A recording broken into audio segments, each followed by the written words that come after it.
ચાલો આપણે તૈયાર થઈ ગયા, તૈયાર થઈને નીકળી ગયા અને પહોંચી ગયા ડેરી.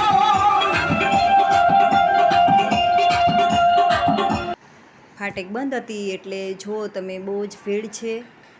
ફાટક ખુલે એટલે તો બધાએ ને ફટાફટ જ નીકળવું હોય. તો ચાલો હવે રસ્તો થઈ ગયો ખુલ્લો, હવે જઈએ આગળ. ત્યાંથી તો વાહન ચડી ગયું, ગોદાવરીથી વાહન મળવું તો બહુ મુશ્કેલ છે. ફાઇનલી ચલો મળી તો ગયું અને પહોંચી ગયા ગોદાવરીના પુલે. જો કેટલું સરસ મજાનું પાણી ભર્યું છે. અમારા જસાપરમાં તો આવું પાણી નથી. જેના ગામમાં આવું પાણી ભર્યું હોય એટલે આ તો નદી છે પણ તલાવ ઘોડે પાણી ભર્યું હોય તે કમેન્ટ કરજો.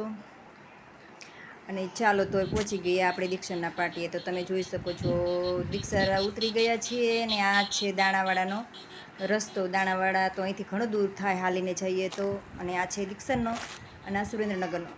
મારી સાથે એક બેન બેઠા જ છે, રાજુ અને દાણાવાડાના છે બેન. અને ફાઇનલી પહોંચી ગયા દાણાવાડા અને કરી ઓનલાઈન મિટિંગ પૂરી કરી અને નાસ્તો આપ્યો છે પેંડા અને ચેવડો.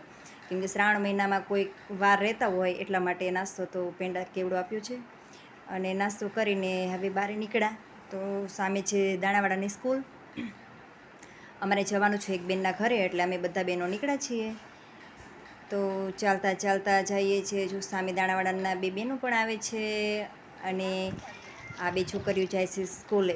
તો અમારે જે ઘરે જવાનું હતું તે ઘરે અમે પહોંચી ગયા છીએ. આ છે ઝાડવાવાળું ઘર છે, તો અમારે ત્યાં જ જવાનું છે.